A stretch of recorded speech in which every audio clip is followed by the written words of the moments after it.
Hello guys, स्वागत है आप सब लोगों का अपनी मंथली मैगजीन वाली सीरीज़ में। हम लोग देख रहे थे पिछली वाली वीडियोस में सिकल सेल एनीमिया, ठीक है। तो उसी को कंटिन्यू करते हैं। हम लोग देख रहे थे कि ये सिकल सेल एनीमिया डिसीज़ कैसे होती है। एक तरह का जेनेटिक डिसऑर्डर होता है, हेरिडिटरी ब्लड डिसऑर्डर होता है, जिसमें से जो आरबीसीज होती हैं उनका जो शेप होता है सिकल टाइप का, हंसी टाइप का हो जाता है।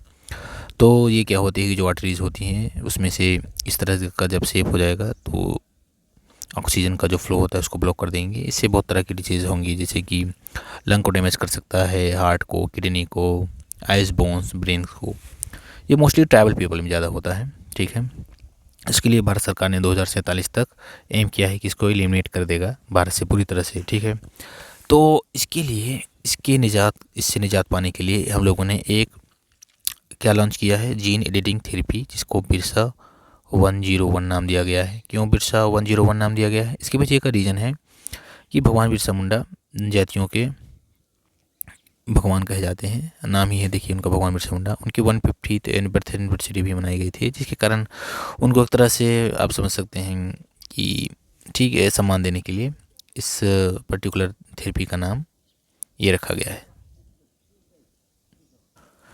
ये जो जीन है, जो जीन थेरेपी है, किसके द्वारा डेवलप की गई है? CSIR इंस्टीट्यूट के द्वारा डेवलप की गई है, और सीरम इंस्टीट्यूट ऑफ इंडिया, जो पुणे बेस्ड एक इंस्टीट्यूट है, जिसने कोविड वैक्सीन में अपना बहुत महत्वपूर्ण योगदान निभाया था। तो इन दोनों ने मिलकर ये बनाया है। तो अब देखते हैं ये काम कैसे करता है, ठीक है। तो इसके लिए देखते हैं, ये रहा हम लोगों का, मान लीजिए ये रहा हम लोगों का DNA। एक मिनट, इसको और बना देते हैं।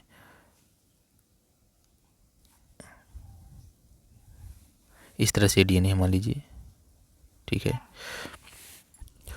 ये पर्टिकुलर DNA है किसी का, ठीक है।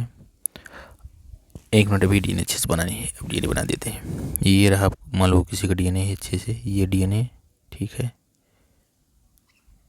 ये रहा DNA। अब इसमें क्या होता है कि ये पूरा DNA हो गया आपको, मान लीजिए, ठीक है जी। DNA में हर एक पार्ट का फंक्शन नहीं होता है। जो पार्ट जो है DNA का, जो फंक्शनल रोल प्ले करता है, ठीक है, फंक्शनल रोल प्ले करता है। अब जैसे कि ये पूरा, अगर मान लीजिए ये पूरा स्ट्रक्चर है क्रोमोसोम का, इसको हम लोग खोल कर रख देंगे, ये पूरा ऐसे ऐसे ऐसे ऐसे ऐसे ऐसे, तो वो पूरा जो होगा वो कहलाएगा जीनोम, ठीक है। अब जीनोम के अंदर भी ये पूरा, मान लीजिए एक जीनोम है, ठीक है। अब इस जीनोम के अंदर भी जो है कि वो पर्टिकुलर सेक्शंस जो किसी भी, जो मान लीजिए जीनोम का फंक्शनल पार्ट होता है, जैसे ये पार्ट फंक्शनल है, ये वाला ऐसे AB है, इसका कोई काम नहीं, ये वाला फंक्शनल है, इसके द्वारा कुछ फंक्शंस होता है, ठीक है। और ये भी मान लीजिए AB है, ये है फंक्शनल। तो जीनोम का फंक्शनल वाला पार्ट ही जीन कहलाता है, ठीक है। और एक जो ये अलग अलग है ना, ये अलग अलग टाइप का होगा। जैसे ये बताएगा कि आपकी आँख का जो है रंग कैसे होगा, ये वाला बताएगा आपकी ईयर्स का कैसे, वो क्या होगा। मतलब हर एक बॉडी के ट्रेट्स के लिए, हर एक पार्ट के लिए अलग अलग जीन रहते हैं। तो इन्हीं जीन्स में से हम लोगों ने कल देखा था कि इसी जीन में से एक जीन होता है बीटा ग्लोबिन जीन होता है, जिसमें से क्या होता है कि अगर इसमें आपके म्यूटेशन हो गया, इस वाले पर्टिकुलर जीन में अगर म्यूटेशन हो गया, तब आपकी जो आरबीसी होती है उसका जो शेप, जैसे अभी बाई कॉन्वेक्स होती है, बाई कॉन्वेक्स से क्रिसेंट शेप यानी सिकल शेप में आ जाने की जो प्रोसेस होती है, उसी प्रोसेस को हम लोग सिकल सेल डिसीज, ये डिसीज़ कहा जाता है, जेनेटिक डिसीज़ कहा जाता है। तो ये रहा प्रोसेस, कैसे क्या होता है जीन। क्रिस्पर टेक्नोलॉजी होती क्या है? अब क्रिस्पर एक तरह का, मान लीजिए कैंची का टाइप का होता है, जो ये पर्टिकुलर जीन इफेक्टेड हो गया है, ठीक है। तो इस जीन को हम लोग इस पर्टिकुलर काट के हटा करके इसके प्लेस पर दूसरा जीन रख देना, इस तरह का क्या कहलाता है? टेक्निक क्रिस्पर टेक्नोलॉजी कहलाता है। क्रिस्पर का फुल फॉर्म क्या है? CRISPR stands for clustered regularly interspaced short palindromic repeats, ठीक है। It is a gene editing technology to selectively modify the DNA of living organisms, ठीक है। एक तरह की जीन एडिटिंग टेक्नोलॉजी होती है जो सिलेक्टिवली मॉडिफाई करती है DNA को ऑफ लिविंग ऑर्गेनिजम्स, ठीक है। कैसे काम करता है? अब काम करता है उसको कैसे देखते हैं। CRISPR leverages a natural defense mechanism of bacteria to cut DNA at a specific locations bacteria में जानते हैं एक तरह का डिफेंस मैकेनिज्म पाया जाता है कि अगर उसके पर्टिकुलर किसी भी जीन्स में डीएनए में कहीं भी कोई फॉल्ट आ रहा है तो उसको क्या करता है, ये पर्टिकुलर जीन को काट के फेंक देता है और वहाँ कोई अपना मनपसंद जो जीन आता है, मतलब कि वांटेड जीन, वहाँ रख करके रिसेट कर देता है। तो उसके नेचुरल डिफेंस मैकेनिज्म पर ये क्रिस्पर लीवरेज है जो काम करता है। ठीक है। When bacteria are attacked by a virus, they record a section of the virus DNA in their own DNA, and the storing part of the virus genetic code allows the bacteria to remember it. ठीक है। तो ये जो CRISPR technology है इसमें क्या होता है कि ये पर्टिकुलर जैसे कि ये Cas9 प्रोटीन हो गया, इसको गाइड करने के लिए एक आरएनए रहेगा। ये गाइड आरएनए बताएगा कि कौन से जीन पर्टिकुलर जीन में फॉल्ट है। तो इस गाइड आरएनए के सहारे ये केस प्रोटीन वहाँ के आएगा, सीजर वाला काम करेगा, जैसे ये सीजरिंग वाला काम कर रहा है। CRISPR Cas9 cuts the targeted DNA, उसको कट करेगा। उस कट करे बाद scientist can now edit the gene through DNA deletion, modifications और एडिशन के द्वारा। तो डिलीट करने का काम कौन करता है? Cas9 protein. और जो पर्टिकुलर जगह पर जहाँ पर काट पीट करना है वो कौन बताता है? वो गाइड आरएनए बताता है। ठीक है। सो CRISPR leverages a natural defense mechanism of bacteria to cut DNA at specific locations. When bacteria are attacked by a virus, they record a section of virus DNA in their own DNA. Storing part of the virus genetic code allows the bacteria to remember it. ठीक है। इसके अलावा क्या होता है? When the same type of virus attacks again, the bacteria uses a specific CRISPR associated protein number to cut the virus DNA, destroying the virus. तो Cas9 CRISPR 9 में यही होता है। जिसे बैक्टीरिया वाला हम लोग देख रहे थे, मतलब अगर बैक्टीरिया में अगर कोई वायरस ने अटैक किया है तो बैक्टीरिया अपने आप को इस तरह से इवॉल्व कर लेता है। अब इवॉल्व करने के बाद उसमें चेक होता है कि वो किस तरह से इसको एडिट कर सकता है पर्टिकुलर सेक्शंस को जहाँ वो डिफेक्ट हो गया है वायरस के कारण। फिर दूसरी बार अगर अटैक होता है तो उसके कारण वो अपने आप को मॉडिफाई कर लेता है। लैब में भी हम लोग साइंटिस्ट करते हैं इस सेम मैकेनिज्म को, क्रिस्पर के सिस्टम को आइडेंटिफाई और कट करने के लिए। इसमें मेन कंपोनेंट हम लोगों ने देखा ना Cas9 होता है।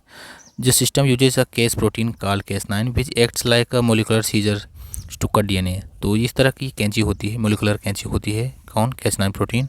अब गाइड आरएनए का काम करना रहता है कि वो बताता है कि Cas9 को कहाँ कट करना है। ठीक है, एग्जैक्टली स्पॉट बताता है। ठीक है। जीनोम एडिटिंग टूल्स कौन कौन से होते हैं? क्रिस्पर Cas9 हम लोगों ने देखा, Cas9 कटिंग प्रोटीन होता है। Cas9 एक तरह का प्रोटीन है जो प्रोटीन इसको कट करता है डीएनए के पर्टिकुलर सेगमेंट को, जीन को। होमिंग इंडोन्यूक्लियस क्या होता है? These are the natural enzymes that can find and cut long sections of DNA. तो कौन कौन सी कैंची होती हैं? ये पहली कैंची हो गई क्रिस्पर Cas9। दूसरी कैंची होती है होमिंग इंडोन्यूक्लियस। इसका काम क्या रहता है? ये एक तरह का नेचुरल एंजाइम होता है जो फाइंड कर सकते हैं और लॉन्ग सेक्शन डीएनए को कट कर सकते हैं। इसके अलावा जिंक फिंगर न्यूक्लियस होते हैं, टेल न्यूक्लियस होते हैं। तो इस तरह से वो पर्टिकुलर डीएनए को कट करने के लिए कौन कौन से हम लोग एक तरह समझ सकते हैं सब हैं कैंची।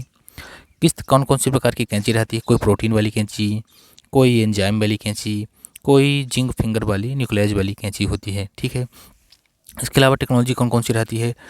TNP बेस्ड टेक्नोलॉजी होती है। Indian scientist at ICR CRRI central rice research institute Cuttack have developed a new genome editing tool for plants using TNPB proteins which has been granted patent. तो ICR Cuttack central rice research institute Cuttack ने इस तरह से एक तरह नई technology evolve की है। उसमें क्या देखा गया है कि इस प्रोटीन का यूज़ किया जाएगा फॉर जीन कटिंग के लिए। जीन एडिटिंग क्या होता है कि जैसे कि ये पर्टिकुलर हम लोगों ने डीएनए देखा। ठीक है। इस डीएनए में जो पर्टिकुलर जीन होता है, अगर ये हम लोग देखते हैं ज़्यादा प्रभावित होता है क्लाइमेट से, पेस्ट से, तो इस पर्टिकुलर जीन को हम लोग हटा करके कोई मोस्ट स्ट्रॉन्ग वाला जीन लेते जाते हैं जिसके कारण वो रेजिलियंस दिखाता है क्लाइमेट के लिए, टेम्परेचर के लिए, उसके लिए तो अच्छा तरह से एक्सीड हो जाता है। TNP protein it is a transposon associated protein that works like a molecular scissors to cut DNA which is much smaller than looks tools like Cas9 से भी ज़्यादा छोटा ये वाला होता है, बस वही कैंची ही है। Transposons, transposable elements also known as jumping genes are DNA sequence that move from one locations on the genome to another। Jumping genes का काम क्या होता है डीएनए पर्टिकुलर डीएनए सेक्शंस में कि इस तरह से जंपिंग जीन्स होते हैं। ये जीन अपना कुछ जीन स्टेबल होते हैं, कुछ जीन क्या होता है अपनी जगह चेंज करते रहते हैं। तो ऐसे जीन जो अपनी जगह को चेंज करते रहते हैं उनको जंपिंग जीन्स कहा जाता है। Cas9 scientists from Kolkata based Bose Institute and Autonomous Institute under Department of Science and Technology have developed Cas9 and it is a CRISPR protein that lights up while performing gene editing। इसके अलावा it emits light because it fused with nano nuclearly fresh fragments from deep sea streams which resembles and emit light when the Cas9 protein folds correctly. तो इस तरह से ये light पैदा करती है अगर Cas9 प्रोटीन उसको फोल्ड कर रहा है, तो ये कुछ कर रहा है, तो ठीक है। तो ये ग्लो Cas9 भी एक तरह का कैंची ही समझ सकते हैं हम लोग, ठीक है। नेक्स्ट वाले में हम लोग देखेंगे WHO का ट्यूबरकुलोसिस वाला रिपोर्ट 2025 जो आई थी, ठीक है गाइस। मिलते हैं नेक्स्ट वीडियो में, थैंक यू।